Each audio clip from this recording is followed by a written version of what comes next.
All right, Dave. What's your number 12? Take us All off. right, number Take us 12. into the next section. Sorry for the technical difficulties, folks. It's a repeat from last year on the SEC rollout. So, all right, here we go. Number 12. We're consistent, Mike. We're consistent. 2 years in a row, baby. All right, so Everything but. number 12, I have Missouri Tigers.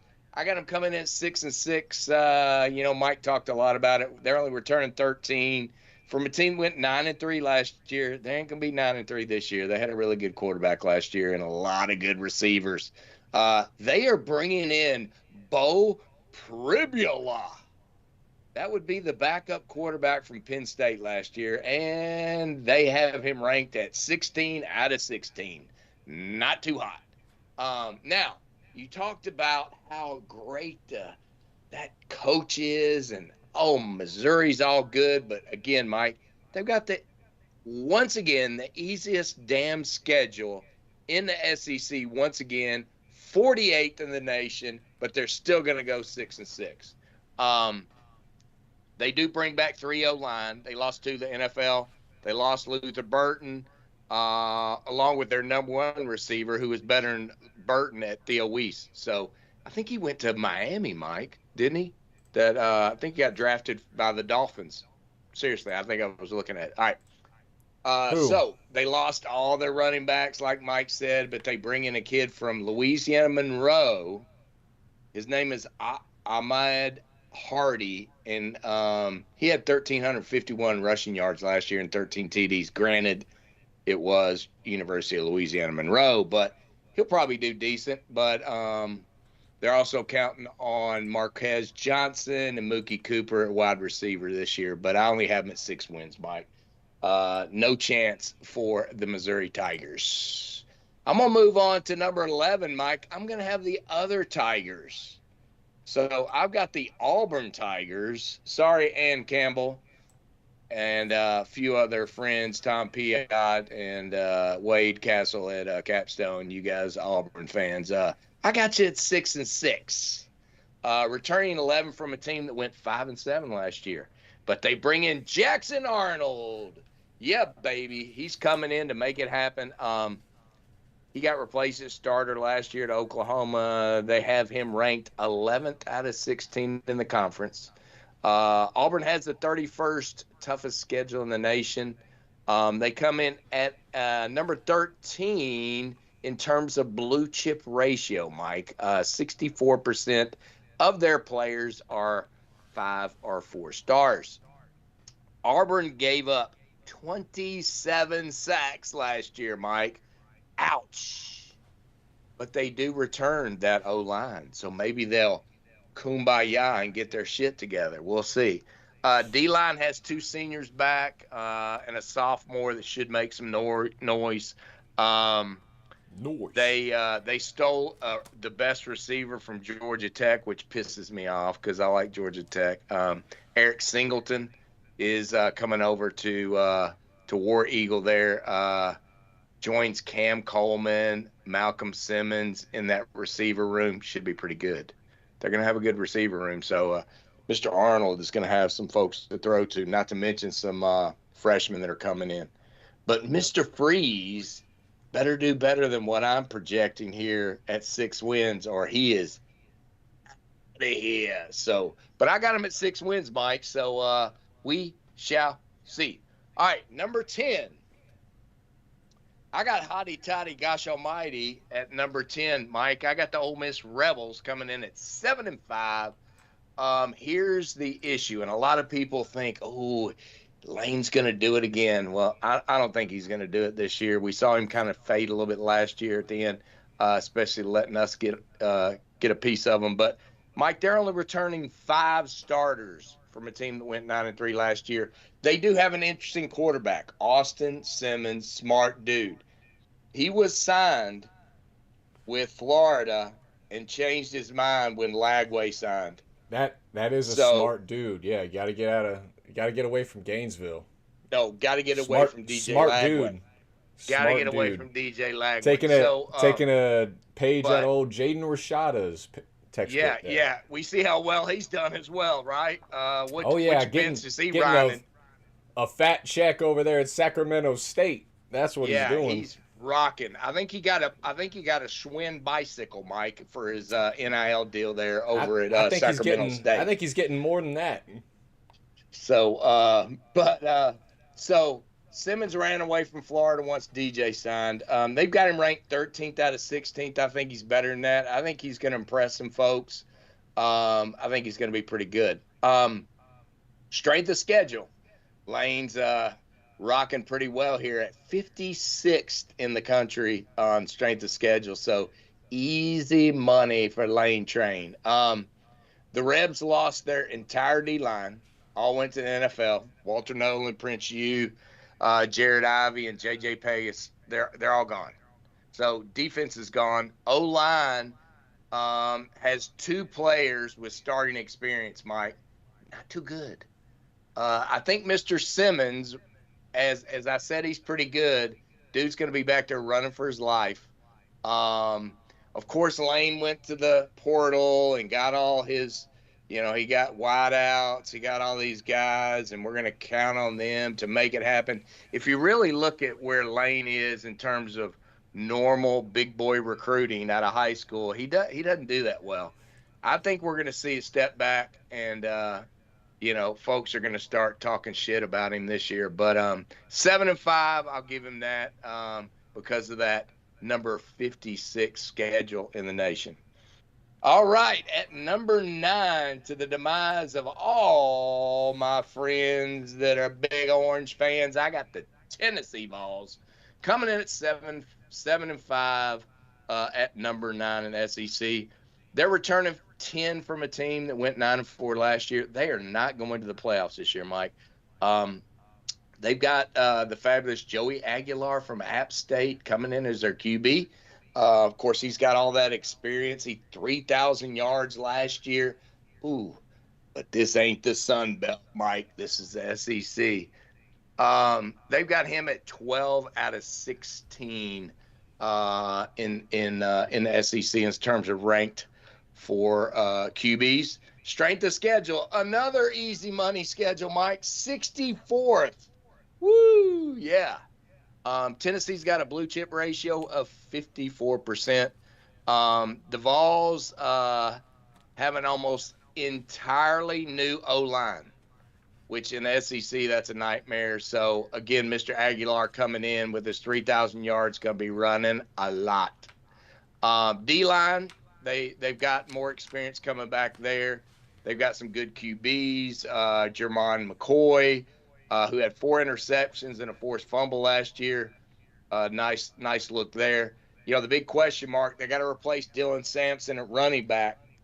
1,491 yards last year, 5.8 a carry, 22 TDs, 143 yards receiving.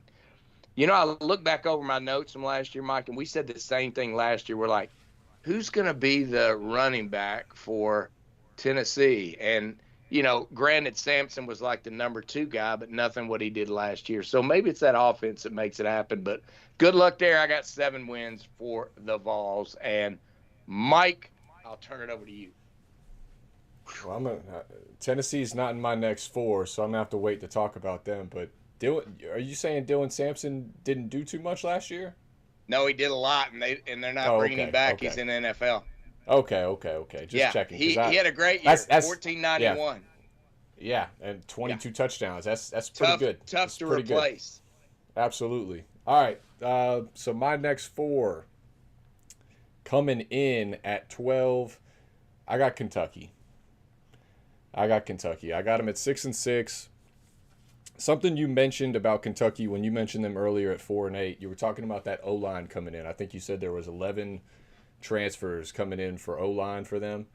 One thing I will note, they might be coming in as transfers, and O-line, it does take a little bit to kind of mesh with each other, get a tendency, get a feel for one another and that chemistry. But at the same time, it's a very experienced O-line for Kentucky. They got an experienced quarterback. You named him, Zach Calzada, the former Texas A&M Aggie at one point, Auburn Tiger. He is a journeyman at this point, but he's good. He's a good fit for this Kentucky team. He's not going to do too much. He gives them a dual threat on the ground if they need it. He's not the fastest, but he can get you a few yards if you need a first down. A couple quick notes about Kentucky. Well, not so fun facts for Kentucky fans, I guess. They've only had 2 winning seasons in SEC conference games since 1977. Both of those has been in the last 7 years, since 2018. 2 winning seasons in 58 years of football for Kentucky in the SEC conference. And the SEC doesn't want to bring in like a Clemson or a Florida State or a North Carolina. No. We're good with Kentucky and Vanderbilt. My bold take on this Kentucky team, 6 wins. All right, 6-6. Their first 3 wins are going to be their first 3 games. Their last 3 wins, last 3 games. They're going to have a rough 6 games in the middle. Rough middle of the season for Mark Stoops, but I think they'll find a way. They'll rally. They got a tough schedule. You mentioned it when you were talking, you were going through the teams. This SEC schedule, it doesn't really matter how you chalk it up.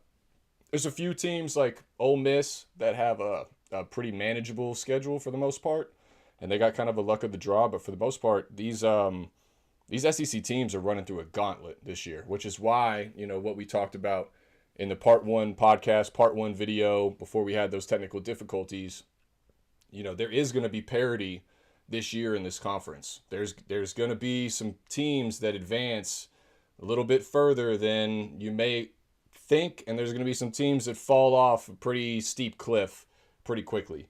So definitely something to note here. South Carolina, I have them coming in next. I have them at 6-6. I have Lenoris Sellers. He's coming back as QB, and everybody's crowning him as the Heisman, the savior for South Carolina. I remember another quarterback, Dave, that had a lot of hype for South Carolina for a few years that was supposed to save their program, and the name was Spencer Rattler. And while he won him some big games, it never really panned out too much. I think it's a lot on this dude's shoulders, and that offense is pretty much sole dependent on his ability to run the football, get outside the pocket, and make something happen with his legs, put the defense on their back, on their toes. So it's not a one-dimensional offense. They love to run the football at South Carolina, but they got the speed to stretch it out. They're going to go as far as he takes them. I just don't see how he stays healthy for the entire year. It's again, you're running through this SEC gauntlet of a schedule, these gauntlets of teams. He's going to get beat up.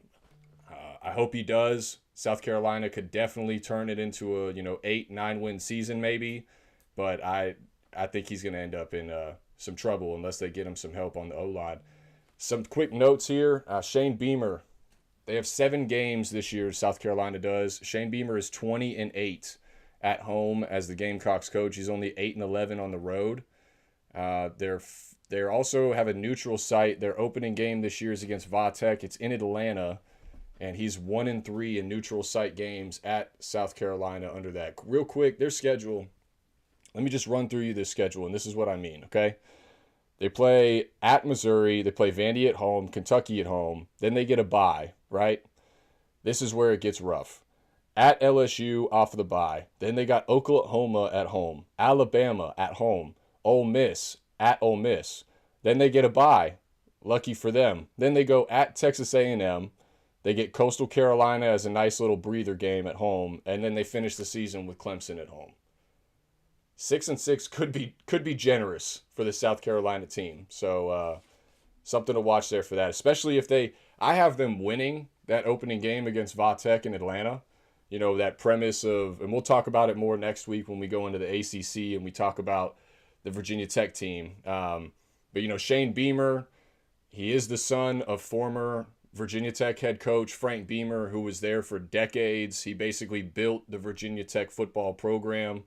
Shane Beamer is going to want that one week 1 really badly, and it could go one of 2 ways. If they beat Vatech,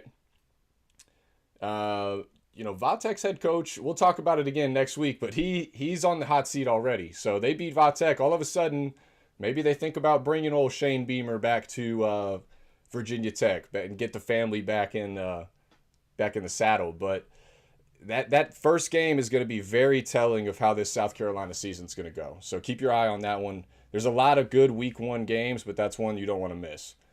Next for me, I got Ole Miss. I'm with you. It's, a lot of people are putting a lot of pressure again on Lane Kiffin to kind of make some magic happen. He wheeled and dealed in the portal. He did what he does.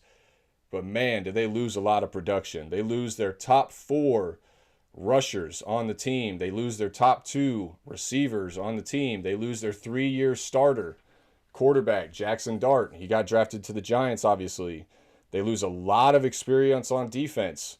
Only 2 of their top 13 tacklers from last year remain on this team.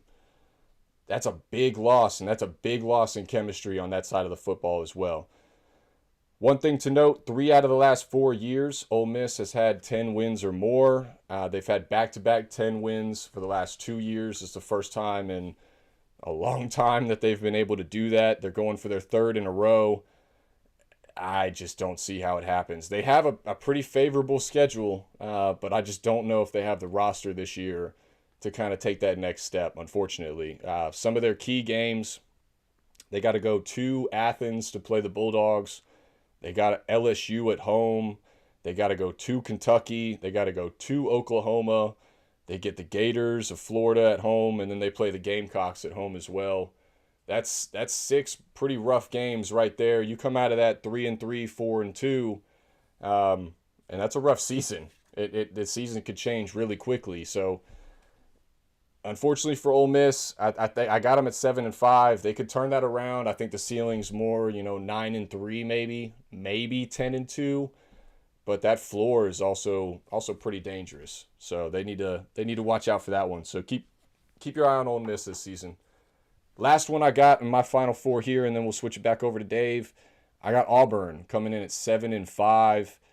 Couple quick notes about Auburn. You mentioned it. Quarterback Jackson Arnold, he's transferring in from Oklahoma.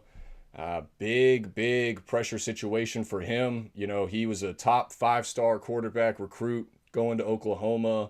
A lot of hype, a lot of Heisman hype. He was supposed to come in and basically flip that program around on its head, and it didn't really work that way, which is why he's now with Auburn and Hugh Freeze. You mentioned also Eric Singleton, the elite wide receiver from Georgia Tech, is now at Auburn as well. That's a dynamic player on the outside for Jackson Arnold that he didn't really have at Oklahoma. I'm not taking anything away from Oklahoma. They have playmakers, but Eric Singleton can go up and get a jump ball if he needs to. It's one of those guys that, he's down there somewhere, just throw it up and see what happens. Couple quick notes about Auburn's season.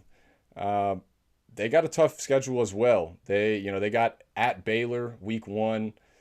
They got at Oklahoma, at Texas A&M. They got Georgia at home, Alabama at home. That's a gauntlet 5-game schedule right there. Hugh Freeze at Auburn. He's 1-8, Dave. So they need to do something ASAP. You mentioned it. If Hugh Freeze doesn't get right in this season, he is gone. So the pressure and the hot seat is very alive and well in Auburn, Alabama. All right. I am hoping, Mike, we didn't just drop again. Nope. No way. We're still in. All right, we're still in. We're still in. You can't just put that evil on the people, Dave. What are we doing? I saw the spinning. Oh, my gosh. Saw the spinning. All right. You're giving me palpitations. It was scaring me too, man, because I don't want to go for 3. So we got 17 in the chat, man. Talk it up, folks.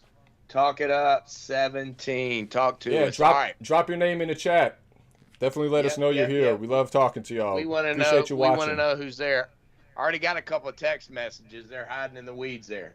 All right, Evelyn's back. So, all right, you monitor that, Mike. I'm going next round. So, we're going number 8. Number 8, Oklahoma Sooners at 7-5. So they're returning 12 from a team last year that went 6-6.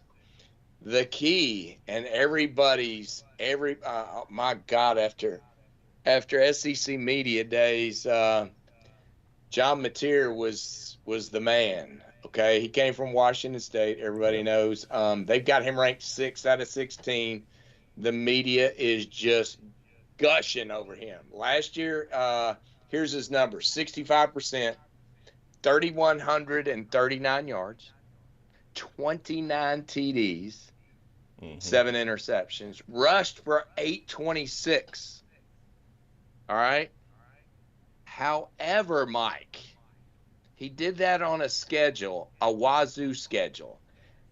And that's not even the Pac 10 or 12 or whatever the hell they were. Mike, last year, their schedule, I did a little research because everybody was gushing. Their schedule ended at number 83 in the nation. So, granted, you know, he did throw for some nice numbers, some big numbers, but 83rd schedule. Okay. That's down there. I looked around with Miami of Ohio and North Texas. So that'll give you a little bit about his competition. So a little nugget out there for folks wanting to throw money at Oklahoma. They got the 9th strength of schedule. They do have a blue chip ratio of 70%. So not only did they bring back or bring on Mateer, but they did bring his OC from Wazoo as well, Ben Arbuckle, which is pretty interesting. Sounds cool. But again, I go back to 83rd schedule in the nation. Defensive line looks good. They were returning a lot there. O-line is green. They brought no transfers in. They're all promoting from within. Could be an issue there cohesively on that O-line. They picked up a running back out of Cal, Jay Knott. Should do pretty well in the SEC, I think. Defense, they got Mason Thomas, had 9 sacks, 11 QB hurries, and 2 forced fumbles. That's kind of your star guy on the defensive side. But, Mike, I'm not falling for the BS. I'm going 7 wins. An improvement from their 6-6 last year. I got South Carolina coming at number 7. I'm starting to waver on that pick now because, you know, I went back over the schedule as you going through. I'm 7. 7's going to be, to me, 7's going to be a push. Could be 6. Could be 6. I think they're going to win Virginia Tech easy. I'll be honest with you. I think they'll beat the crap out of them, but they do have a tough schedule, and but let's look at it. So they're returning only 9. Here's the key as to why it could be 6-6 instead of what I have at 7-5. So they're only returning 9 from a team that went 9-3 last year. We got Sellers. He's ranked 3rd out of 16. He's going to do a good job, you know, if he can stay healthy. But hell, you can say that about everybody, right? 2,500 yards, 18 TDs, ran for 674. You know, he can make it happen. And it is all about him right now, right? They do have 12th ranked schedule in the nation, which is another tough one on the tough end instead of the easy end as some of the others had. Huge losses, like Mike said, on the D line. SEC Player of the Year, Kyle Kennard, gone. They're totally rebuilding. They do return Dylan Stewart, 6.5 sacks, 10 TFLs, which is pretty good. They got 2 good corners. One of them, Jalen Kilgore, who had 5 interceptions last year, and the other guy's Judge Collier. So they are good on that back end. They added a new offensive coordinator, young kid, Mike Shula. Yeah, he's not young, Mike. You're supposed to laugh at that, Mike. He's probably as old as I am. I did. You're right. That was a delayed response. That was a delayed response. Okay. All right. That was a Mike Shula response right there. There you go. So their OC went to App State as a coach. I'm only going 7 for Beamer here, but then I think that's a push right now. All right. Next up, I have the Texas A&M Aggies, another team a lot of people think a lot about. They got 15 returning from a team that went 8-4 last year. Marcel Reed, redshirt sophomore, looked pretty good. They've got him ranked 8 out of 16. He threw for 1864 and 15 TDs. Pretty exciting guy.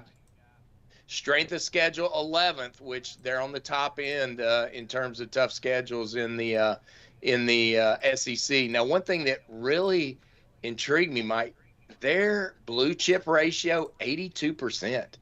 I mean, that's unbelievable.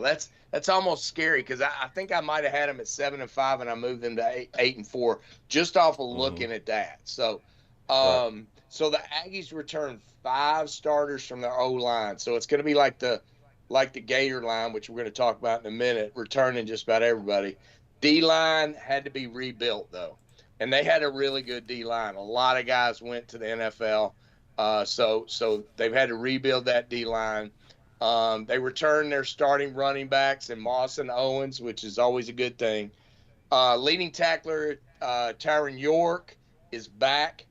Um, their little nugget from the ACC, which is more than a little nugget. They added KC Concepcion, man. I wanted that Oh guy yeah. so damn bad.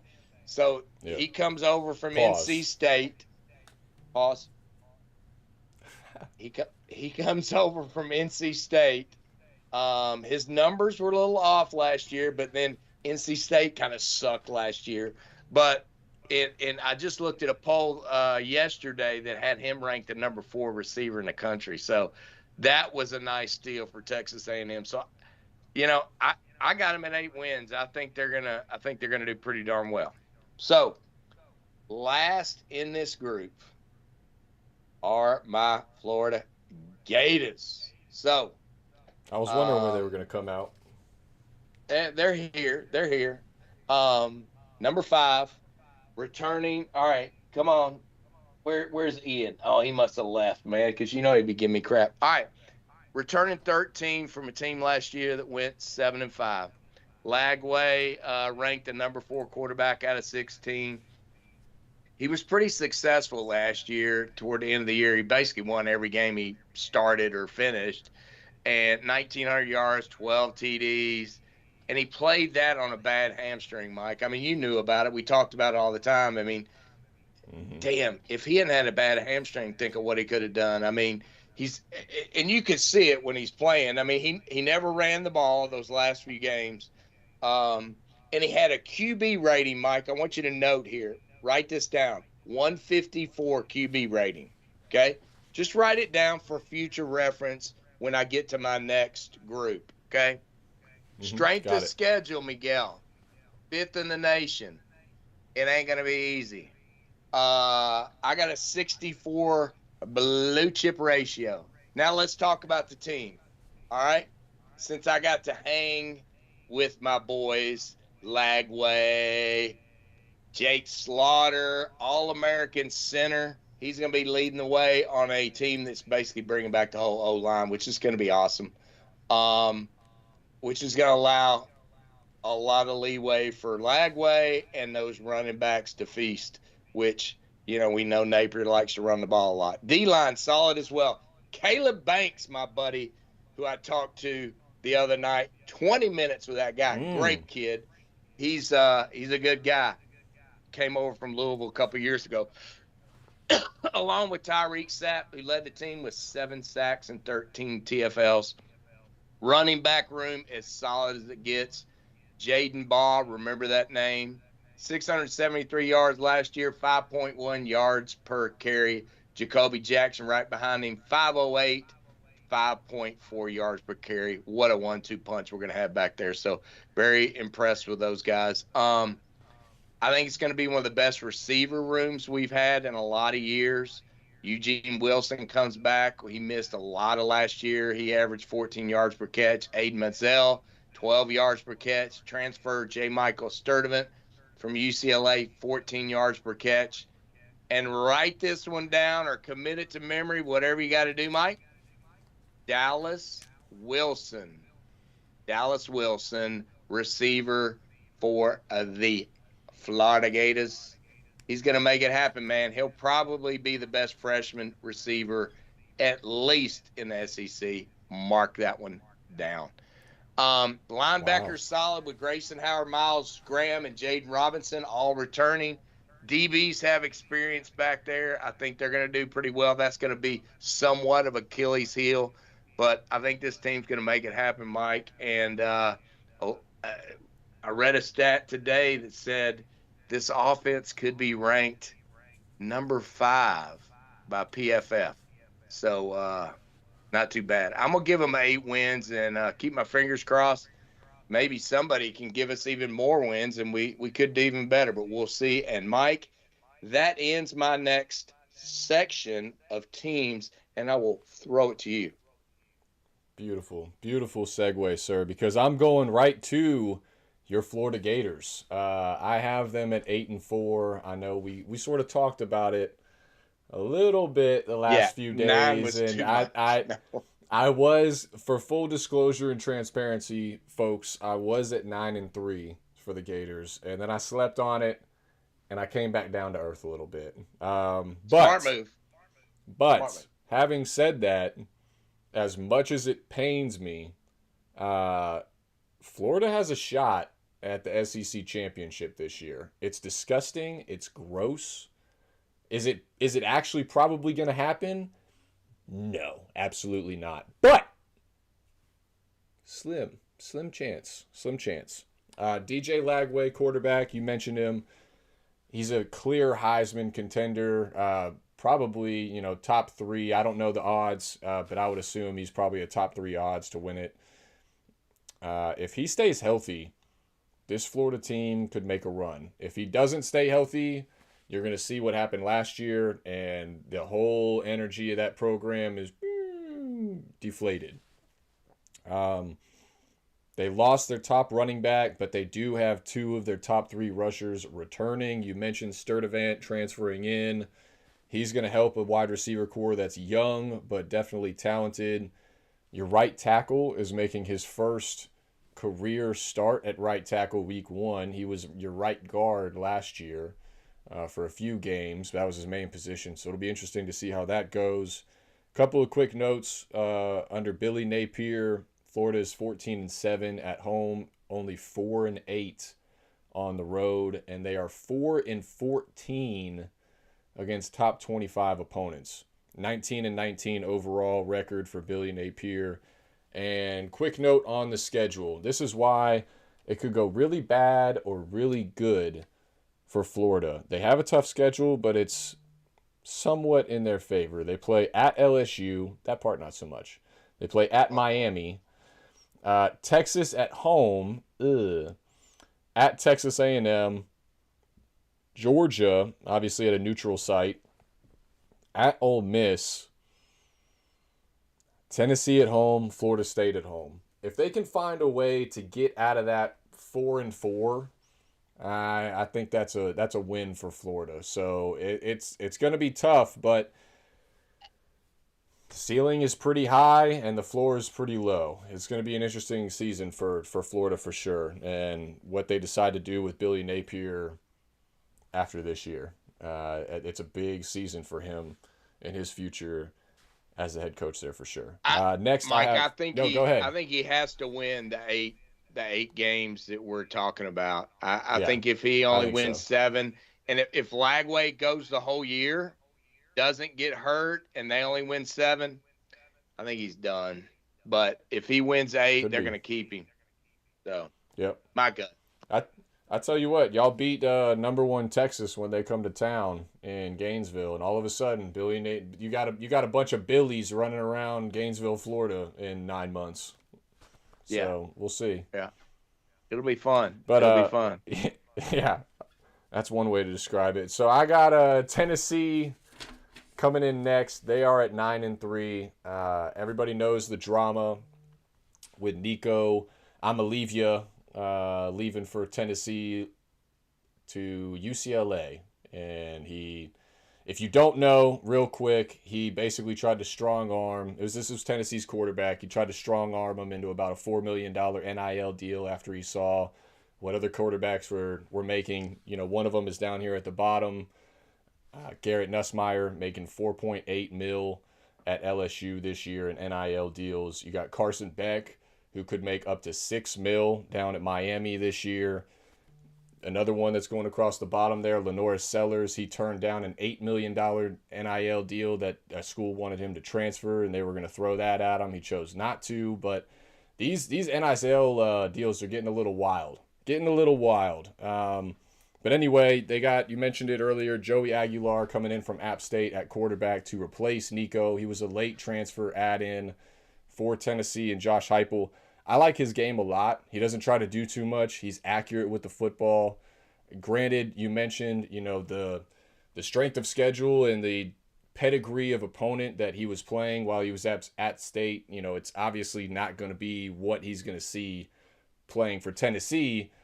But the good news for him is he's going to have 6 or 7 games at home where he's going to have 100,000 plus at his back, which I guess is good or bad depending on how his play on the field is going.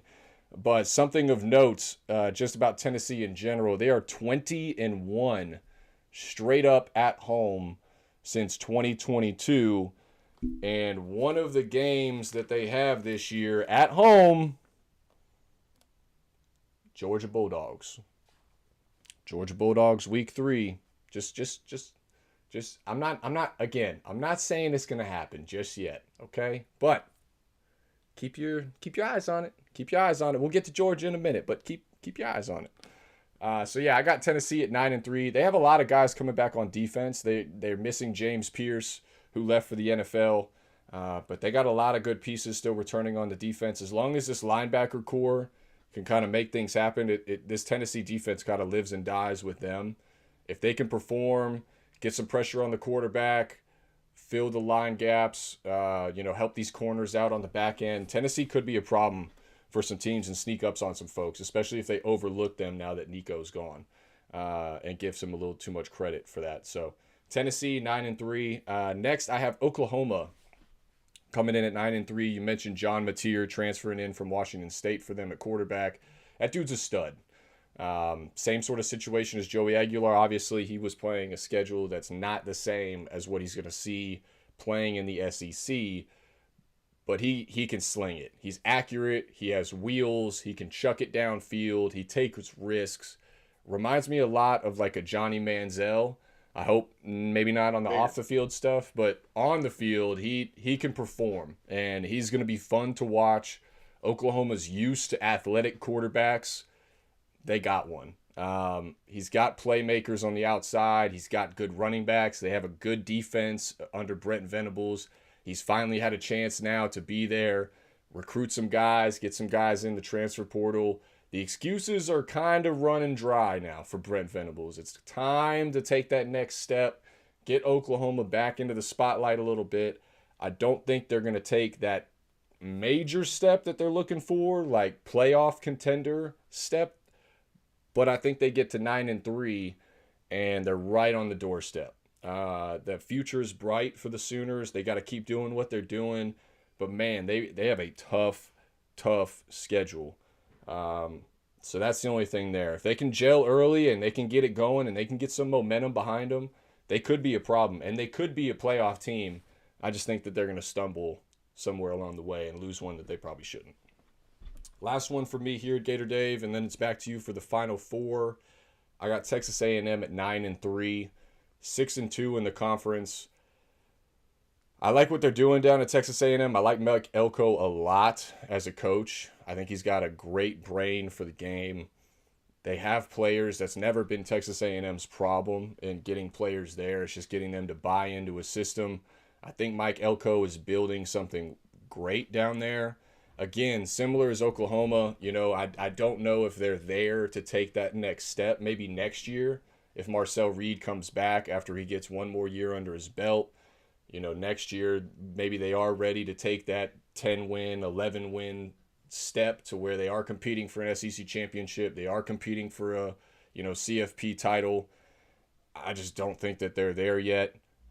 There's going to be a couple of mishaps along the way, the couple of stumbling roads. You mentioned the one good factor, though, for them outside of Marcel Reed coming back at quarterback, Moss at running back. The dude is a hoss.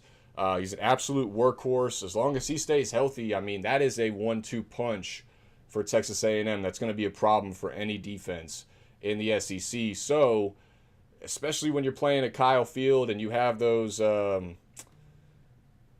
use polite words, you have those passionate fans at your back at Texas A&M and in College Station. It's a hard place to play.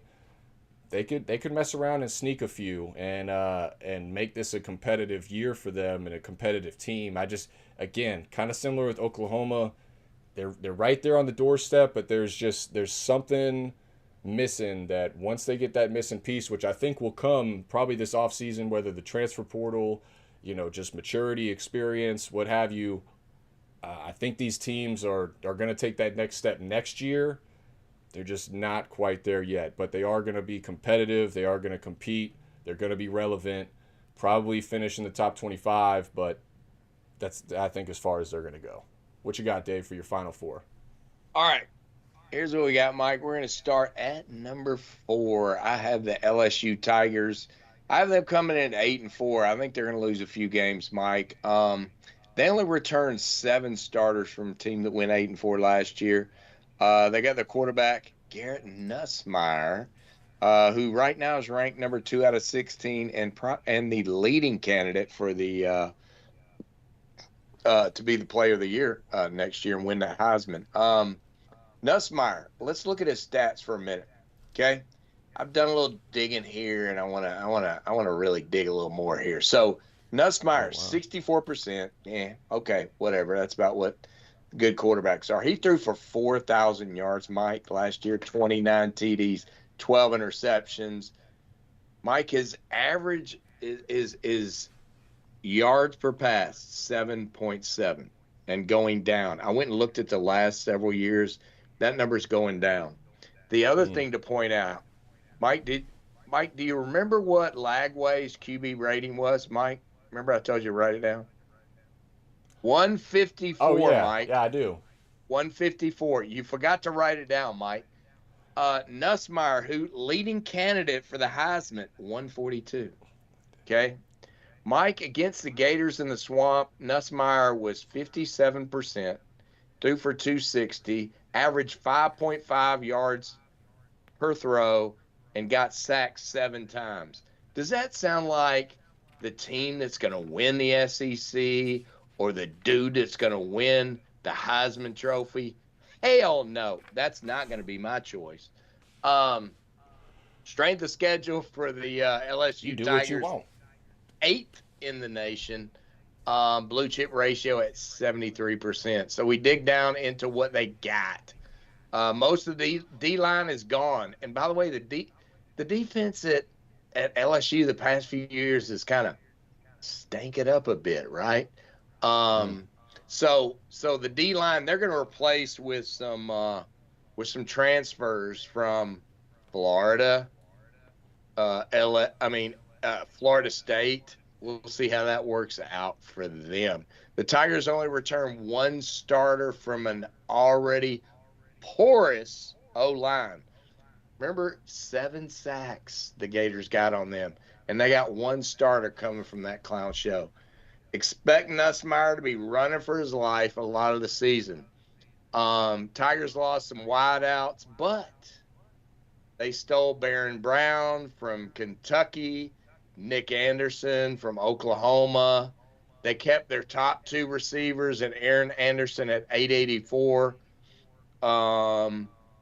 So they're going to do pretty well on that receiver front there. I think probably one of the best in the nation. So Nussmeier's going to be able to throw to those guys. But again, hopefully he throws more than does a little bit better than what he did last year. And not sure the time he's going to get because he is going to be running. Their top running back, Caden Durham, is back, 753 yards, 5.4 carry. They didn't run the ball much. That's because Nussmeier was out there tossing at 10 yards a carry or 10 yards a pass at 4,000 yards. So I think they're going to need to run the ball a little bit more, spread it out a little bit. The loss on the lines is why I have LSU where they are right now at number 4. Give me 8 wins for the Tigers. Next up, I got the Alabama Crimson Tide at 10-2. They're returning 14 from a team that went 9-3 last year. They got Ty Simpson coming in. He's the one of the promotions at quarterback. They've got him ranked 10 out of 16. Strength of schedule, 16th in the nation, respectable. Mike, their blue chip ratio is 89%. So 89% of their players are 4 and 5 stars. That ain't bad. O-line's going to look good. They only lost one. Now, they didn't have a dominant pass rusher last year, but they do bring back both D tackles with experience. I think they got the number one receiver in the nation, Ryan Williams, and they brought in Isaiah Horton from your Miami Hurricanes. I had to throw that out there just because it's your Miami Hurricanes. Yeah, whatever. Yeah, he's one of your rejects. He's I know. Yeah, he no, no, won't no. do He's anything. not a reject. That dude. No, he's gonna be a He won't do problem. anything. Yeah. No, Okay. he's a dog. Okay. Isaiah There Horton you is a go. dog. All right, there you go. Solid at DB with Damani Jackson, Xavier Brown, and Keon Sabb. Just tough back there in the back. Their running back's going to be Jam Miller, who last year rushed for 668. With the talent on the roster, I think if Ty Simpson just plays the old, game manager and does a decent job and doesn't throw games away, I think they can win 10 games. All right, let's go to number 1 and number 2. Much to my chagrin and my beautiful wife, I got the Georgia Bulldogs at number 2, not number 1. Yep, doghouse tonight for sure. So 10-2. They only returned 7 from a team last year that went to 10-2. That's returning starters. They bring in the Gunna Stockton at quarterback. Number 9 out of 16 rated in the conference by the experts. Strength of schedule, not like the Gators or anybody else. They're 39th. Love to have that schedule. So which isn't too tough. Blue chip ratio, Mike, 84% are 4 and 5 stars. They lost a couple of key players. But they return on the D-line. They got Christian Miller and Gabe Harris back. O-line only has 1 starter back from last year, Ernest Green. But, we know how they're just a freaking machine on that O-line. So, but it could be an issue at the beginning of the year, I think, maybe for Stockton and his confidence. We all know about the receivers last year. If you watched the Georgia games, I mean, it was just bad. It was atrocious. I mean, they were the biggest dropping team that ever was. I mean, they were the worst in the NCAA in terms of dropping passes. So what they did, F it. They said, I'm going out and getting some peeps. So they went out. They got Zach Branch from USC, 503, 10 yards a catch. Noah Thomas, the number 1 receiver from the SEC, Texas A&M, 573, 14, 7 yards a catch, 8 TDs. So not to mention their freshman receivers are coming in. They got like 2 of the top 12. So I don't think they're going to be hurting that much for receivers this year. They finally got off their ass with that one. DBs look good. KJ Bolton, obviously, man in the secondary back there. I think it comes down to them losing against, probably Bama and Texas to give them those 2 losses. I do have to shout out to my buddy I got great advice from my big dog, Don Merritt, out of Canton, Georgia. He's the one who gave me all the information on the dogs there, and that's why I've got them coming in second behind Texas and only winning 10. All right, last but not least, the Texas Longhorns, everyone's darling of the SEC. Returning 9 from a team that went 11-1 last year. Quarterback, much awaited, finally, after how many effing years we've been talking about this kid since he was a sophomore in high school. Of course, he's ranked number 1 out of 16. Last year, he threw for 939 yards, Mike, and he's already ranked number 1. 68%, 10.4 yards is average throw, 9 TDs. He ran for 184 yards. QB rating, a little higher than those other guys. He's like 180. Strength of schedule for the Texas Longhorns is 43rd in the nation, which is pretty damn easy when you look at us folks in the single digits. Longhorns blue chip ratio is 78%.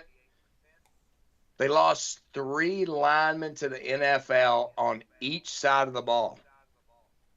They only have 1 starting O lineman from last year. So the first part of the year, Manning's going to have to probably use his wheels a little bit, and we'll see how that goes. But I think they're going to be a lot better off than they were with yours at the beginning of the year. Star power, Colin Simmons, Ethan Burke on the D line. They also Longhorn signed the #1 recruiting class last year, so you're going to have a couple of guys from that recruiting class that are probably going to make a difference in the beginning of the year when you're talking about all these 5 and 4 stars. Nice running back room. Quintravian Wisner, their #1 running back last year, he's back. 1,064 yards, 4.7 a carry, 5 TDs. The injured C.J. Baxter, 5-star, he'll be back. Their top 3 receivers in terms of production gone to the NFL. But they do have sophomore Ryan Wingo. He was the #4 guy last year. He had 472, 16.3 yards a catch. They got junior DeAndre Miller, 456, 11.7 yards a catch. They also brought in, remember I talked about that #1 recruiting class, Mike? They got 2 5-star receivers. They got Khalid Lockett, #2, and Jamie French, #9, coming in as receivers. And we know those freshman receivers can make a difference. It's one of the easier positions to make a difference on a football team coming in. So I don't think he's going to have any issue with receivers to throw to. Top tackler Anthony Hills returning, 59 solo tackles, 8 sacks, 4 forced fumbles, and an interception. Second leading tackler, safety Michael Taffler, he's back as well. I got the Horns at 11 wins and winning the SEC, Mike. All right. Yeah, I mean, we have the same top 4, Dave. So it plays out the same way. Record's a little bit different, but same top 4. LSU is my #4. I got them at 9-3. You look at this LSU team. You mentioned it, Garrett Nutsmeyer. They're pretty much going to go as he goes. You mentioned kind of the decline at wide receiver play over the last few years. They lost some key pieces.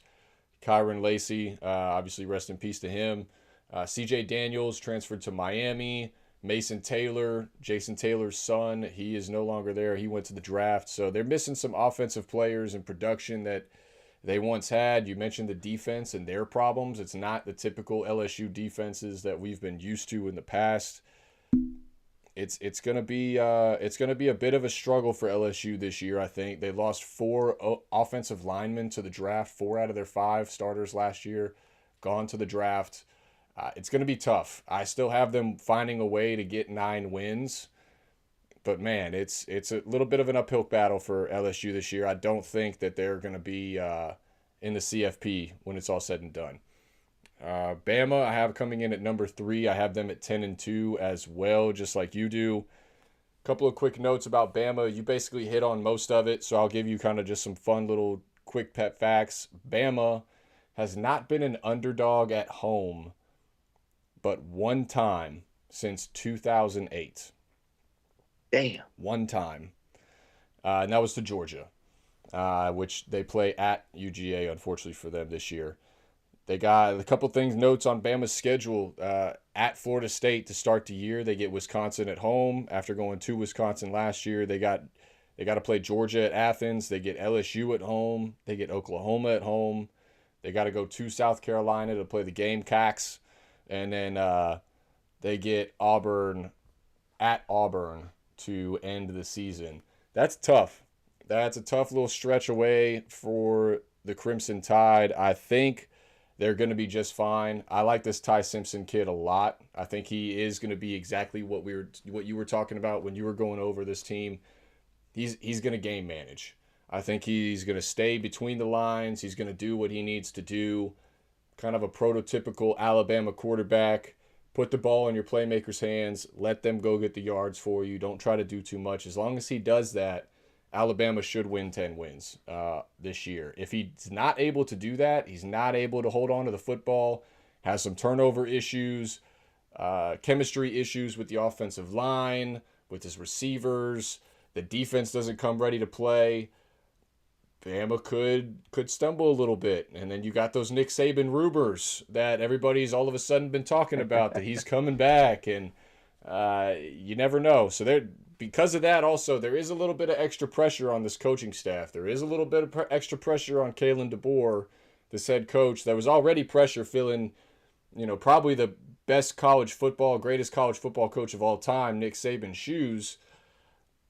Now there's a little bit more because he's talking about maybe getting back into the game. So a little bit more temperatures risen a little bit under that hot seat.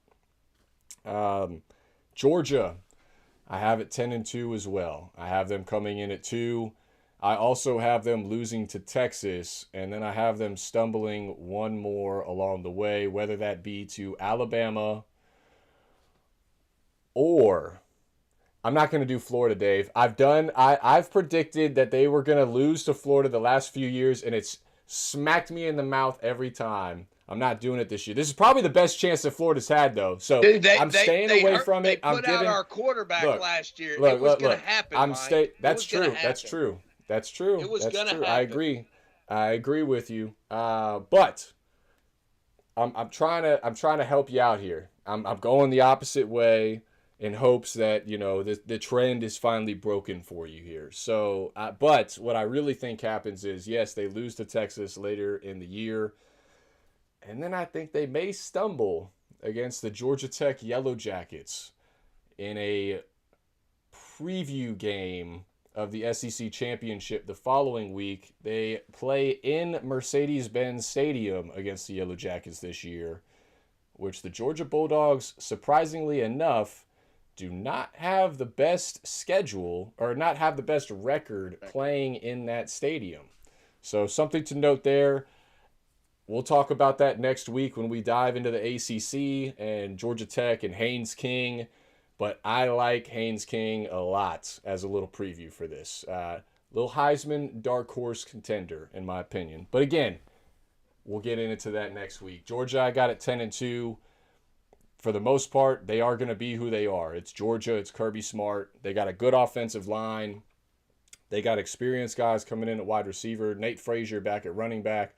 It's really going to depend on the quarterback play. That was their issue last year with Carson Beck before he had issues with the wide. But, the more I've watched tape, the more it doesn't seem like it was so much on Carson Beck, but it was on the offensive line. It was their weakest offensive line probably since Kirby Smart's been there. It was the wide receivers dropping all the balls.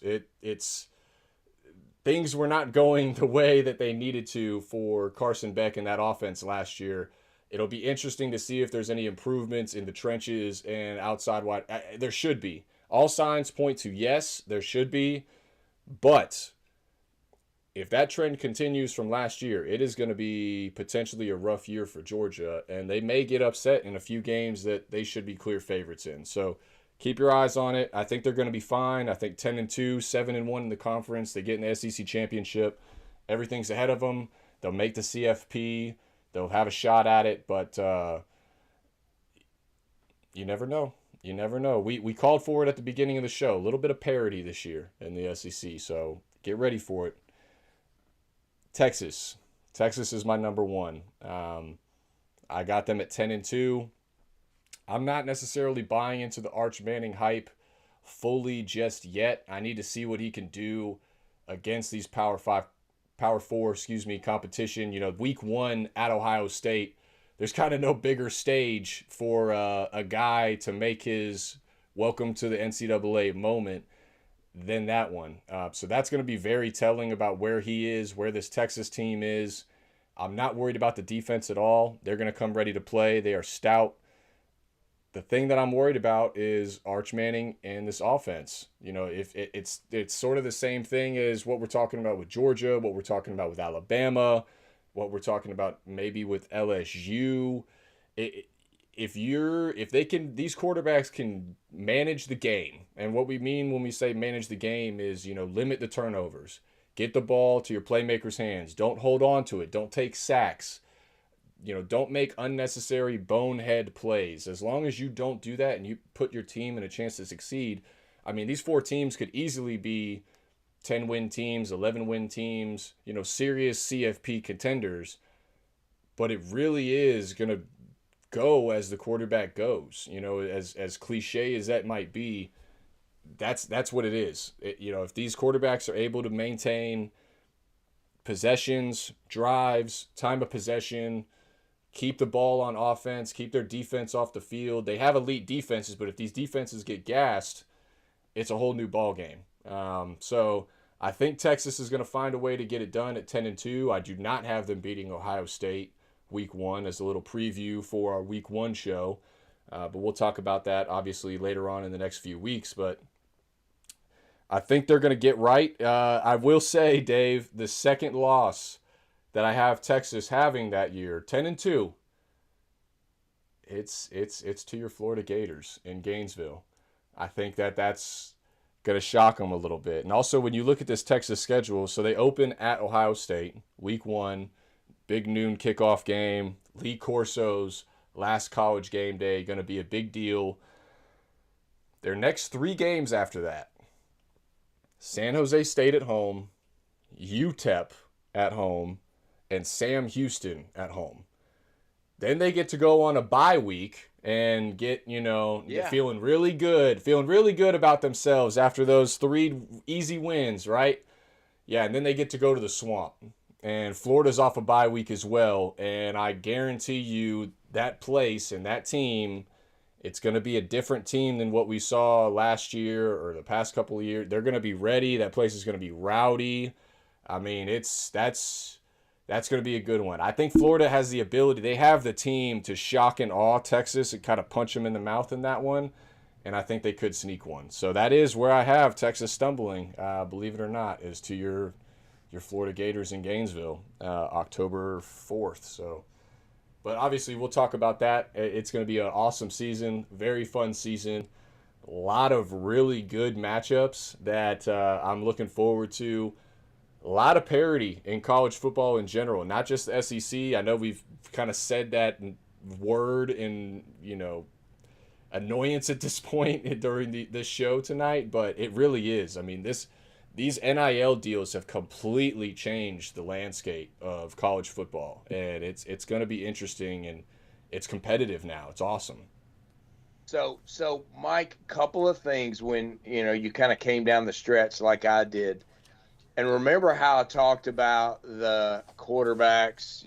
We had, 7 quarterbacks that are returning, Yep. and then we've got like 5 quarterbacks that they brought in from other teams. Yep. Our last 3, 1, 2, and 3, are all those promotions, that we talked about. So we don't really know, do we? Nope. Yeah, I mean, like I said, On paper, it looks great, but when that ball is snapped on Saturday in the SEC, it's a different ball game. Strap it up. Games, let's go. Let's get it. Let's see what happens. So here is where I'm going to go out on a limb. I think that the number 2 spot, granted we gave you our numbers, and Mike and I are very simple. I mean, hell, our top 4 are the same. But that number 2 spot in the SEC championship game, besides Georgia, I think you could go all the way down in my group to number 8 to say they could maybe be number 2. Oklahoma, Texas A&M, Florida, LSU, Alabama, all those could be number 2. My 8 also, with Florida being the 8, that's my top 8 of the conference as well. There's a pathway for any of those 8 teams to get to the SEC championship. If you're below that 8 tier and you're in those bottom 8, things start. maybe next year. But Yeah. if you're in that top 8 slot where we have, I think all of our 8 are matching in the top 8 slot actually, except no, you have South Carolina in there, and I have them a little bit lower. But other than that, I mean, we're lined up pretty dead even on the top 8 too for the SEC, so that's pretty cool. So I just think, I mean, my gut tells me one of those teams, from hell, I don't know, real, if you think about it, it'd be number 5, 6, 7, and 8. 5 could surprise everybody, Yeah. and be that number 2 team. So Yep. it could very well be that way, and maybe even go one Absolutely. or 2 more down. I don't know. But it's definitely going to be an interesting season. I did want to say one note, because I know we got a lot of Georgia Bulldog fans here in the chat. So one thing that is in favor for the Bulldogs and their schedule and kind of their pathway, they only have 3 true road games this year, Dave.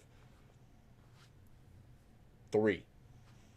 They play 2 neutral site games. They play one against Florida in Jacksonville. They play one at the end of the season as a prelim game, basically, for the SEC championship in Atlanta and Mercedes-Benz. And they have 3 standalone away games at Tennessee, week 3. Then they go at Auburn, which is October 11th. Auburn will be coming off a bye. That one is a little sketchy for Georgia. I will say that's one where they better come ready and not be looking ahead the following week when they play Mississippi at home. But then their 3rd true road game at Mississippi State. At Mississippi State. So Tennessee, Auburn, Mississippi State, those are their 3 true road games for Georgia. I mean, that's a bit of a recipe for success. They've got a much better schedule than they had last year. And Mike, the Gators, I pay all this money to go watch them every year. 6 home games. Flex. 6 home games, Mike. I only get 6 home games. But you get some good ones. You get some good ones. Also going to the cocktail party. Also going down there to Miami, to see what goes on down there. So we're gonna definitely catch at least 8 games. So it's all good. All good. Yep. So, man, good stuff. Sorry about the little snafu there in the beginning with the technical difficulties, but man, we appreciate everybody being on tonight. And I know we were a little bit long-winded, but SEC's pretty exciting league, and like Mike and I said, there's a lot of good teams in this league that could make it happen this year. So definitely looking forward to once we start getting to the schedule and picking those games, those magical 12 games that we pick each week. So should be good. Yeah, absolutely. Real quick, shout out to everybody again in the chat, whoever hopped in there. We appreciate Matt, Evelyn, I see you in there. Public House, I think he was in there earlier. Nate, Ian, Navosky, Charles. Really good to see y'all in there. We really appreciate it. Jump in the chat, leave us a comment under the video. We love to see it. We love to see the interaction. That's what we live for on this show. All right, so keep it coming. Absolutely. Real quick, also, I didn't do this last week, and I got in trouble with our sponsor, Dave. So I got a real quick shout out our sponsor, shopcya.com. Cover your assets, people. Go check it out. Quick demo, okay? Imagine. Don't close your eyes because I need you to see the demonstration. Just imagine, okay? You're going to a football game. Matter of fact, let's make it Ohio State, Texas. Game 1 of the year, biggest game, right? Imagine this is a Texas cover, Ohio State cover, a little Buckeye running across here, the big horseshoe, Longhorns, okay? Imagine. All right, you're going through security. What do you need? You need a clear bag, Mike. You need a clear bag. This is a white plastic piece of paper that's in there to show you it's clear. Okay? There's something in here. All right? You go through all your goodies, all your giblets, everything. It's all there for the public eye to see. Okay, cell phone, credit card, keys, personal items. Ever. Okay, whatever you got in there, everybody can see it. Not anymore with this handy dandy invention by shopcya.com. Okay, you go through security, you take the cover off, they see everything they need to. Once you get through security, boop, you snap it back on. Now it's good to go. You throw it over your shoulder. Nobody can see anything that you got going on because your assets are covered. Cover your ass. Sets. All right? Check it out. ShopCya.com. Tell them we sent you. Get ready for the college football season. It's going to be a good one. All right? It's going to be a great one, Mike. Anything you want to throw at the people before we sign off for the SEC preview? Sorry for the technical difficulties. We got to love it. 2 years in a row during the SEC show. You can't make it up. ACC is next week, and I'm looking forward to it. Yep. ACC, Mike's